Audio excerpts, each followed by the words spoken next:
Hey guys, and welcome back to Video Game Talk. I'm Rich. And I'm Garrett. Ah, all right. That's my act. Ah! There will be no screeching from you, Rich Alvarez. Yeah, you don't do it. You don't do it as good as I do. I know. Yeah, you're so much better than I am in every way. No, buddy. We got a lot of things to talk about today. Mainly, we're just gonna cut right. We really have one thing to talk about today, but it is so much. It has a lot of potential consequences. Garrett, why don't you tell us a little bit about what's going on at old Walmart? All right, yeah. So here's just to get you all catch up. Although anybody who has really been following this in any regard, it's really blown up in the internet over the last 24 hours. Walmart Canada specifically has more or less participated in once again leaking a whole bunch of unannounced video game titles onto its website, allegedly. So, in and amongst their online listings for AAA title pre-orders, it contained, as you might imagine, a lot of the games that we would expect. But among them, there's some games that weren't particularly known to exist, such as Bethesda's Rage 2, Just Cause 4, Gears of War 5, Borderlands 3, Lego DC Villains. The list goes on. More or less stirring the idea that these are very likely titles that we will see unveiled at the upcoming E3.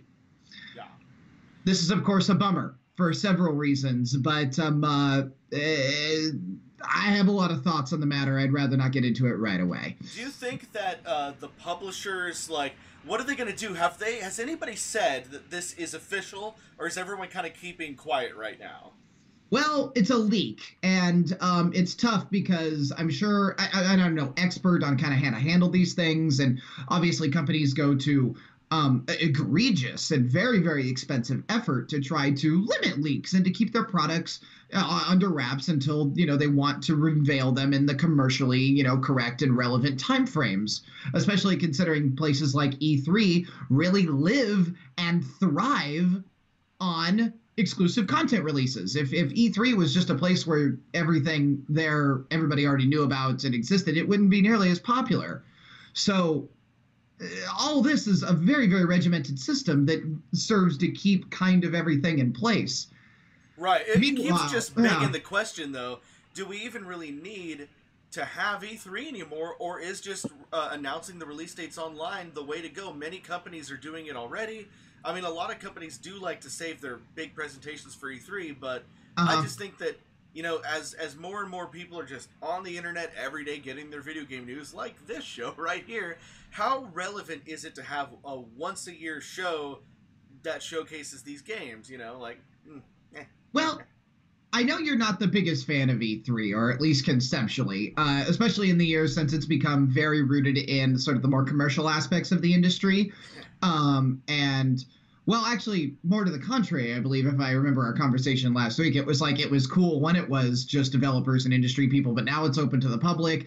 Any person with an opinion can kind of shed light on it. It's this really, really crowded and convoluted event that sort of you wonder where it has precedence. Well, one very, very clear purpose that it does serve is it's a wonderful stage for the bigger developers, particularly the AAA developers, to show us what they've got next in a context that has a lot of posturing and pomp and circumstance, and they can make it really big and cool and exciting. Here's the efforts of millions of dollars and the tens of thousands of man hours allow us to present all this prepared content that allows you to get psyched on a video game. Now, two things on that. One, the downside is that definitely allows us to kind of that's where a lot of places like recently we've seen kind of the No Man's Skies of the world develop, where very prepared content, very, very specific sort of trailers and whatnot that showcase very specific portions of the game can give a very falsely positive impression of a game that doesn't have a lot of clout to it in a lot of other contexts. So it can allow people to kind of overinflate and overhype up, or maybe make a game out to be something that it isn't. But on the other hand, as somebody who obviously I love gaming, obviously I subscribe to the culture very vehemently, I think it's also really cool and really important that we get out there and that companies are able to present things in this big, epic way. And the same thing that like movies are unveiled, or so many other industries unveil products with these giant, really, really, really elaborate showcases. And I, for one, do enjoy that video games, as kind of my preferred media, has an outlet for that. And it's something for me to get excited about in the same way that someone else gets excited about big movie releases, or it's not really a correct analog, but like the Oscars is a big coming together point for a lot of people in the movie industry. I like that we have E3 as a destination point, but if leaks like this become the standard, E3, yeah, there's going to be a lot of questions called in as far as like what purpose does E3 serve if they're just reiterating information that is going to be inevitably leaked or presented online in some other fashion. Right. I mean, in E3, from like a fan's perspective who isn't going like from home, E3 hasn't really changed from their internet standpoint. Like, for years you've been able to watch every showcase, every presentation from home. They stream everything now, and so you can see everything from home. So from the home viewer's point of view, it's still a fantastic expo.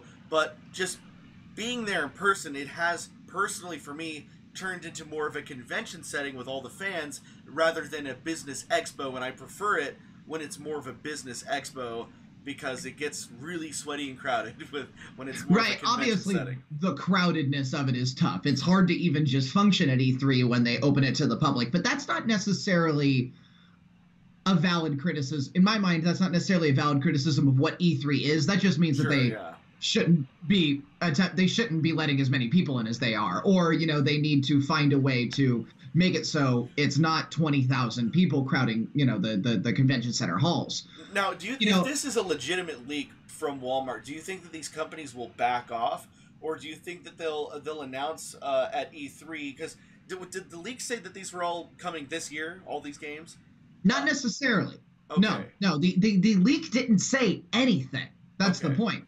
The leak only indicated that Walmart was preparing in some fashion, whether erroneous, premeditated, or otherwise, to offer pre-sales of these titles. See, the rest is left to assumption. This is where I think this might be fake, or a Walmart employee is screwing with us, because not even GameStop gets like these release games, or the games to be released like in their system. Like if you know for a fact the next Assassin's Creed is coming out next year, which for all intents and purposes there's always an Assassin's Creed game coming out, you cannot pre-order at GameStop. It is not even in their computer. I know this for a fact. It's not even in their computer until the day after it is announced, and whether that be E3 or otherwise.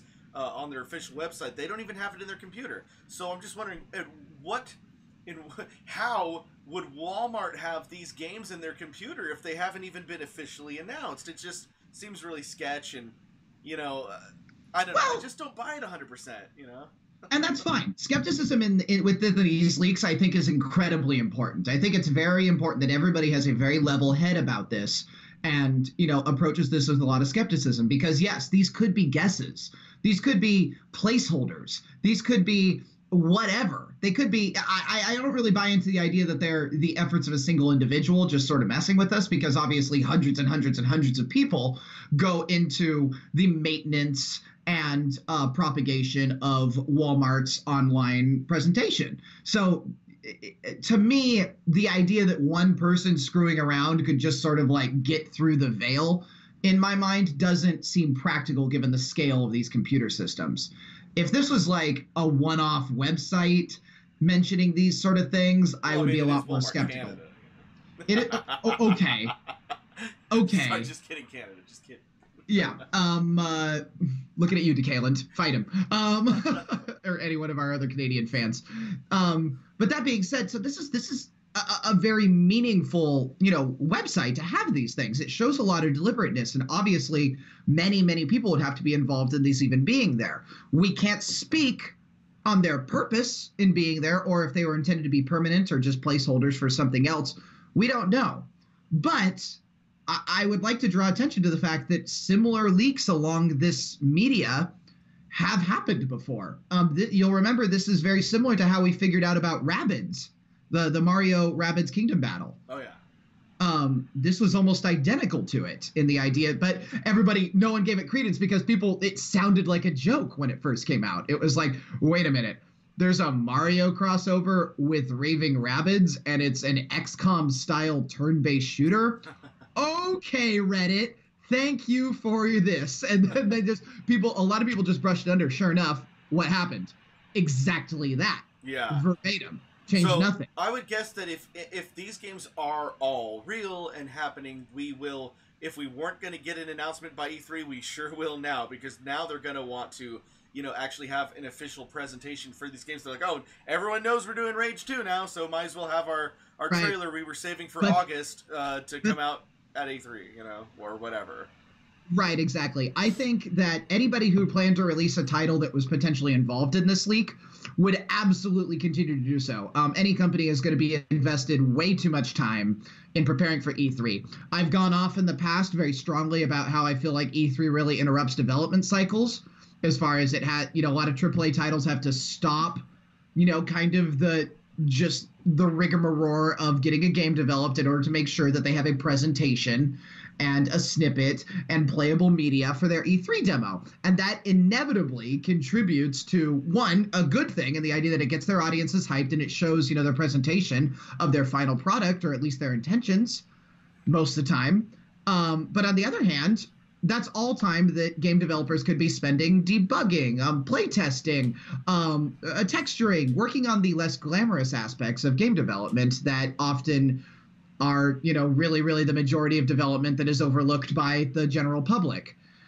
It has a mixed banner for me, but the idea being that anybody would hold off on an E3 presentation because of a leak like this doesn't make sense to me. Any developer, especially if a developer that has a title of this scope of the ones that are leaked, is going to present regardless. Right. If they are in fact mentioned. Maybe some of these titles were never intended for E3. Maybe some of them were. It just begs a lot of questions of like, where is this coming from? Right. And yeah, let's say that this is 100% real. Then it's almost kind of disappointing that there are things that are not on this list that we would like to see, assuming that this is all that's coming until the end of the year. So it pretty much confirms that Kingdom Hearts 3 and Final Fantasy 7, which we knew weren't going to come out this year anyway, aren't coming out this year. And then also Elder Scrolls 6, still not happening. Or, for some of you scrubs, Skyrim 2. Easy now. Because the world needs more Skyrim. Yeah, Skyrim. Fight me. It doesn't. Skyrim for everything. Nah. Anyway, to say that this is the whole of E3 seems wildly speculative. And to say that even all of this leak is truly representative of E3 is also very speculative. Very hard to see. Usually leaks are very limited. Like a few years ago, we got Mario Rabbids Kingdom Battle. I believe Star Wars Battlefront 2 was leaked a few hours before its E3 unveil, but that was like just before E3. It's like it's E3 happening. This is E3 like considerably before. I think, yeah. Yeah, that's correct. And remember, we saw something like this with Anthem too, I believe. Mm-hmm.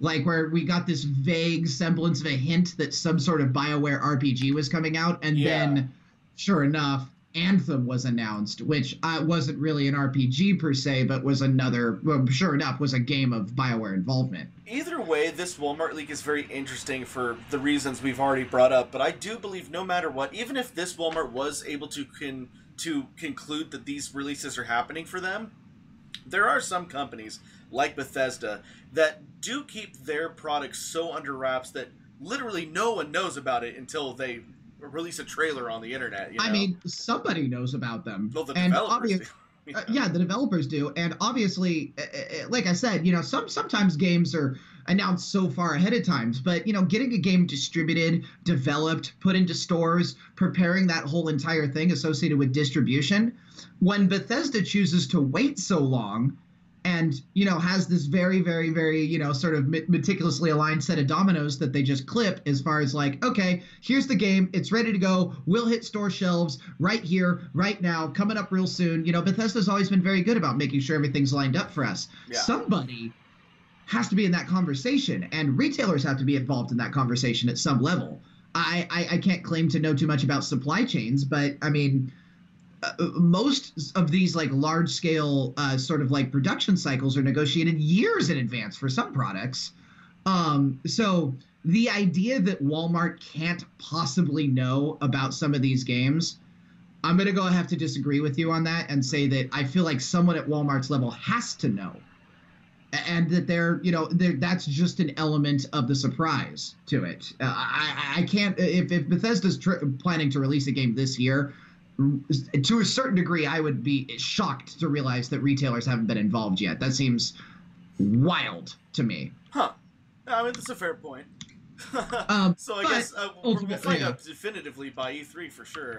Which, I still, for any of you who cared for my little, like, camera videos that I usually take over there, I'm still not sure if I'm going or not, but we'll see.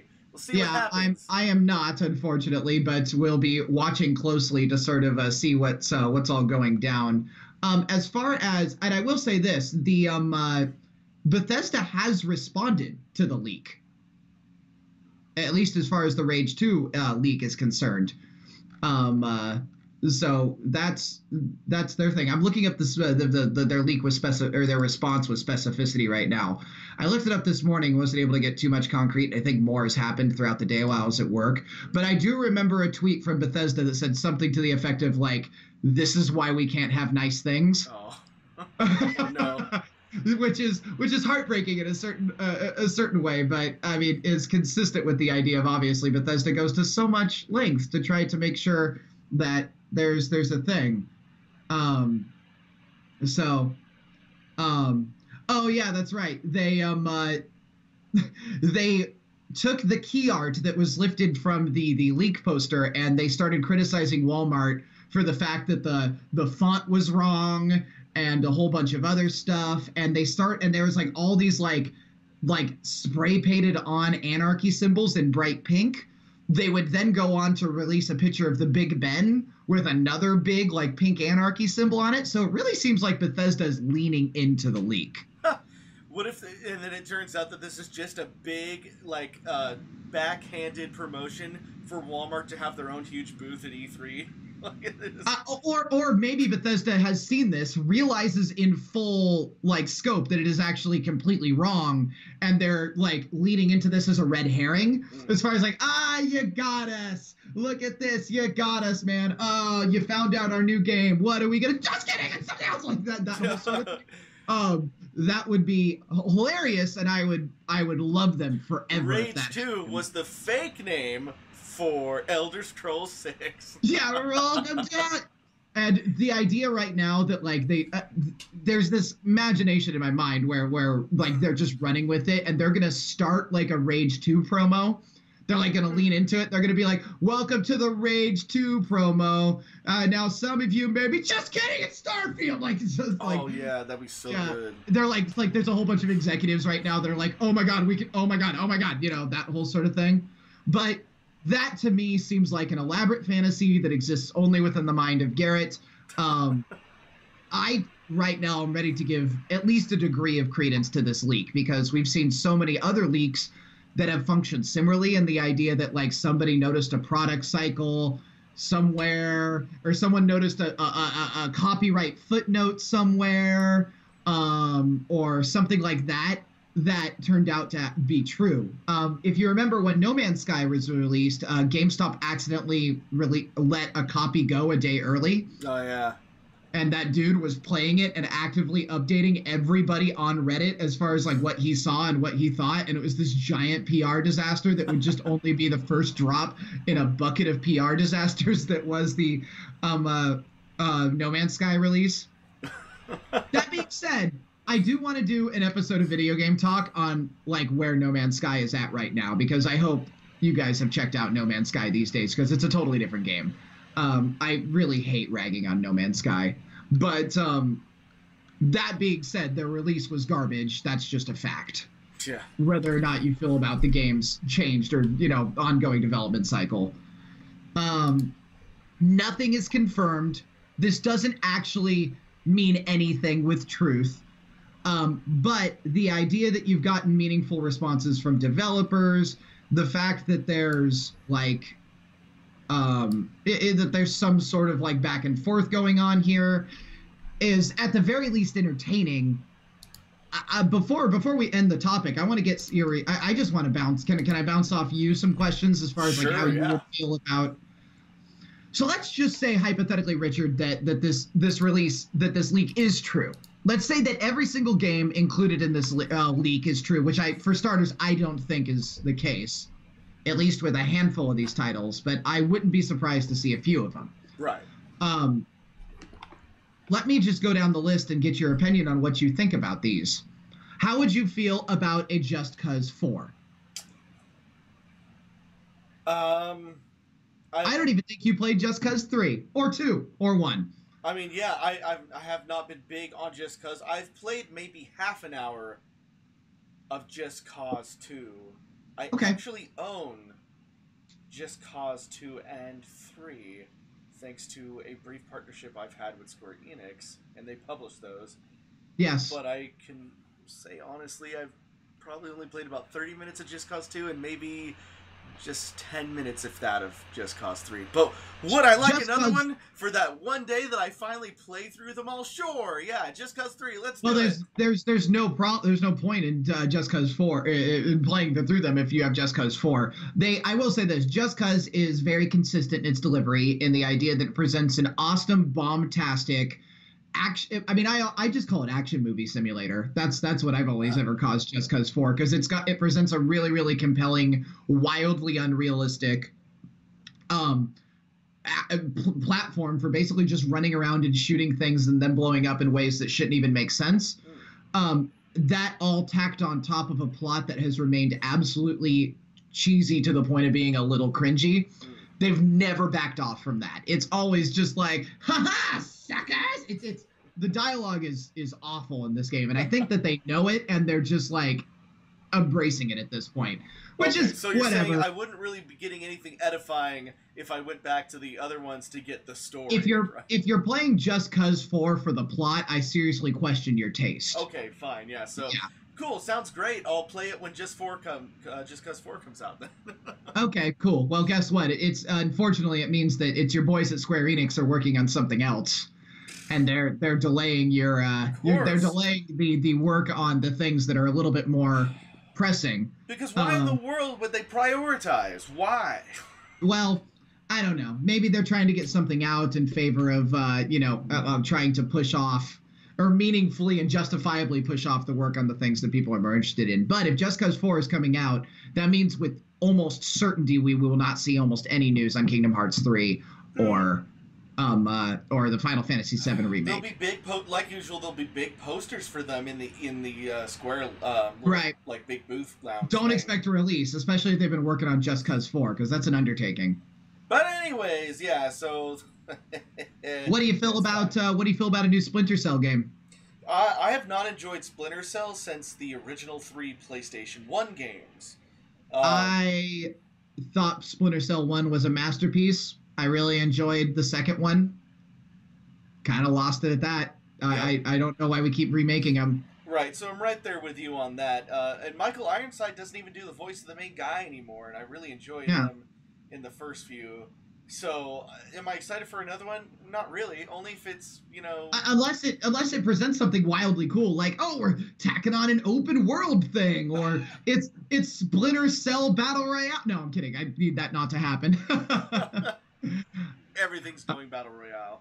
I know. How about Dragon Quest II, a potential PlayStation 4, Xbox One exclusive? So I'm assuming this is a remake of Dragon Quest II, which would be interesting because it would just be one more game that Square is remaking, like Secret of Mana. That'll probably just be crap while they. Man, the Secret of Mana remake really gives me an upset stomach about what the Dragon Quest II remake will be. Maybe better, maybe worse. So they remaked Dragon Quest I last year, I think. Mm-hmm. And I I'll admit that I've never been as big on Dragon Quest as I am on something like Final Fantasy or Chrono.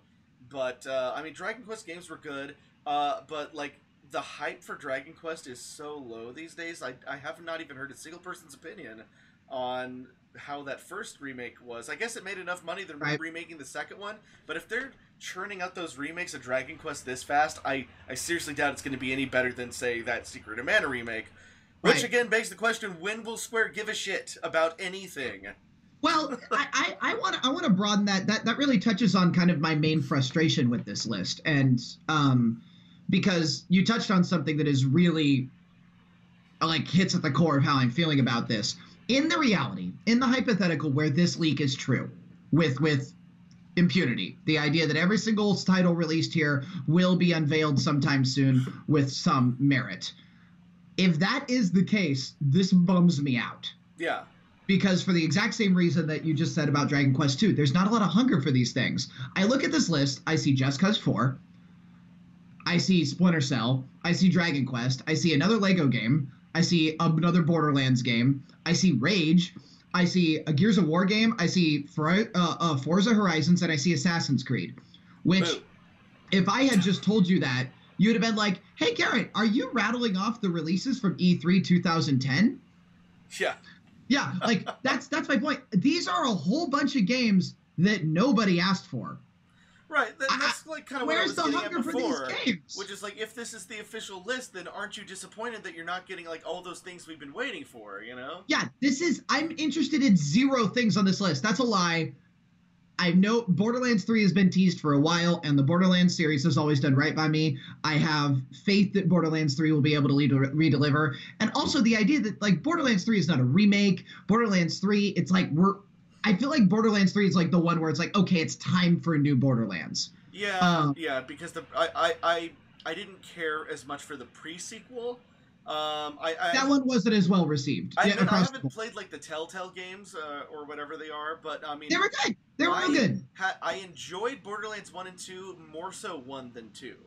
I think I enjoyed 2 a little bit more. But either way, I would really like to see 3 do a lot of risk taking and kind of do things we've never seen the series do before, and I would really like to see a little bit more. Like, the game could be so immersive. They do a few things to not make it as immersive. Like, I would like full voice acting. You know, it's something they tried a little bit harder in Borderlands 2, but you know, just like there's still a lot of talking to people where it's just text bubbles, and you know, a lot of the characters aren't voiced. And I think that you really need to do that, like a Star Wars Old Republic commit and get 100% voice acting. You know what I mean? Like, I would really like to see it all voice act. I love the weapons. They really stepped up their game for the voice acting on Borderlands 2. I think that's headed in an okay direction. Yeah, I just want more of it, because then Borderlands 2 ends up being a little shorter in comparison. Correct. I look at this list and I feel starved for originality. Every single title here there's no original. I mean, none of these titles are original content. Every single thing is a sequel or a remake. And Borderlands 3 has been consistently like a little innovative in the idea that they present some really unique gameplay, especially in how the weapons work and just the world and richness of the content. It has been consistently pretty different. So I'm like, I'll get behind a Borderlands 3. But Forza Horizons 5, why? We have so many, like, another Assassin's Creed game. Are you kidding me? We just got done with Origins. Is this a remake of Assassin's Creed 1? Yeah, like what have you guys been doing? All right, really quick, I'm going to say the people who last week I asked you guys who you'd want to see. Yeah, we need to answer questions. Yeah, last week, hey, Smash Bros wasn't on this list, and that's coming out this year. So last week I asked you who you guys wanted to see in the new Smash Brothers game. Connor O'Donnell says Crash Bandicoot. Been waiting for him since the Wii U version. Doug Steve says, I would like another... Oh, no, he didn't actually answer our question, so I'm skipping you. Sorry, guy. Breadman904 says, I would like to see Banjo-Kazooie in the new Smash. I think there's a lot the Smash Bros. Developers could do a lot with them. We could also see some new stages, maybe some new assist trophies like Mumbo. You know, we've talked about this before, too. I definitely think Banjo-Kazooie are definitely my top 5 characters that need to be in the game. Angel Almanza says, I would like to see the Dark Souls character, since Dark Souls is going to be remastered on Switch, plus it could be something different and unexpected, like Bayo or Cloud. I don't know, Dark Souls? Maybe. Feel like they'd have to, like, do a special, it'd be like, funny. It'd be pretty unexpected. Like, if you play as the Dark Souls character, then if you play against AI, the AI has to be, like, impossibly hard. And it has to be, like, right. very, very... How do you incorporate a character who's known for dying? Like, yeah. Maybe that's his ability. Maybe it's like he dies a lot and he's, like, relatively immobile, but he has so much permanence on the field because he, like, respawns really quick and he's got, like, this campfire mechanic. I don't know. There's room to make it kind of cool, but I don't know how you'd fit that into the game. Bobby Dog 66 says, well, with your question, there are a few caveats I'd say with that. For instance, Sakurai and the team stated that the character needs to come from video games first, so that narrows down the list a bit. It's going to be characters from outside Nintendo stables. They better be well-known mascots or just well-known within gaming companies. So to those ends, I'd like to throw in a character maybe not as well-known as others, but had a gaming series that was enjoyed by those who played it. Kona.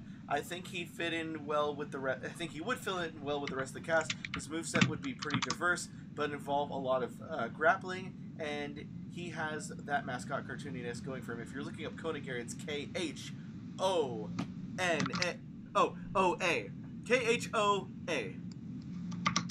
Oh, so Koa. I'm very sorry. It's Klonoa. Klonoa. I cannot read from this far away. I'm so sorry. A K and an L and an O next to each other looks like KH to me because I'm blind. Yeah, I don't even know who that is. Well, we can't figure it out, but hey, kudos to you. It's funny because they started out their comments saying that it needs to be well known. So the developer said it needs to be well known, and then gave us an obscure character.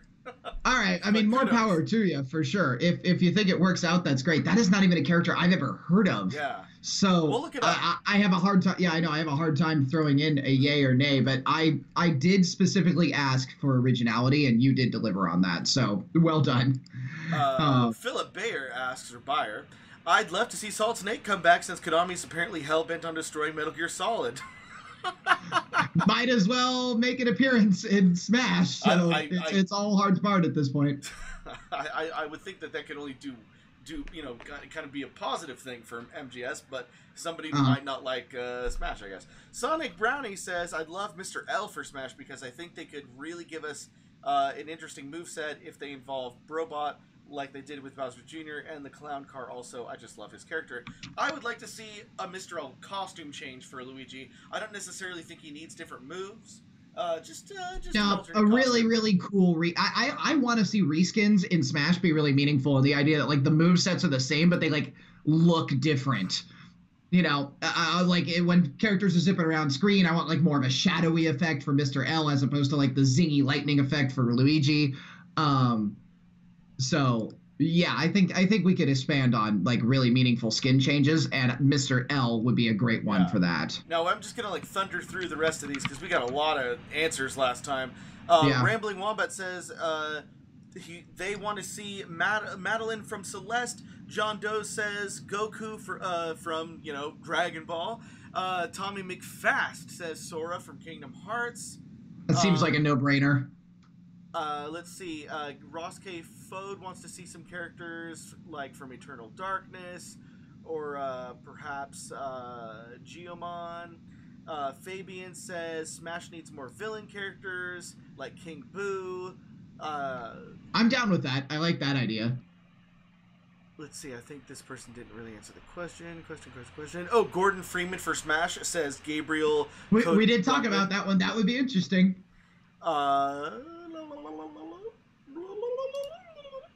Marty Man said Lilac from Freedom Planet. Yes.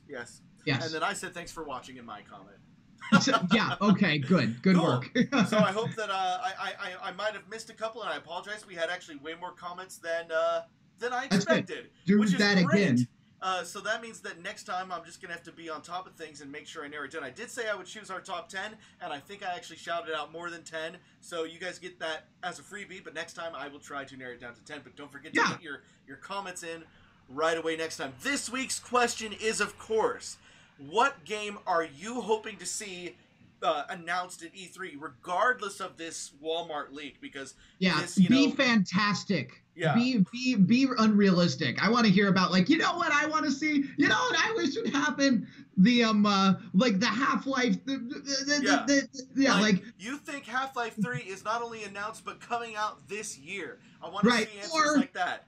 That it's actually like Portal 3 and Half-Life 3 and Left 4 Dead 3 are all the same game they've been putting off on this prequel or this sequel that's actually going to tie all of the Valve EPs together. If that's like your pitch it to me. I want to read it. Well, yep, and then we'll pick our best, our favorite 10 and then read them off to you next week. Until then, don't forget to subscribe right here to the Rich Alvarez channel. And if you're not on our Discord yet, you might want to jump on our Discord. Link is in the description below. We've got a whole bunch of new Discord peeps since we had that big update video where we're like, by the way, for all of you wondering why we don't have a Discord, guess what? We've actually had one for like over a year. So get on that Discord, jump on that Patreon. Garrett, do you have anything else you want to add?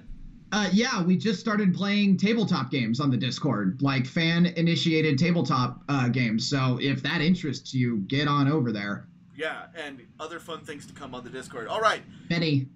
Till next time, I'm Rich. And I'm Garrett. Bye. Bye.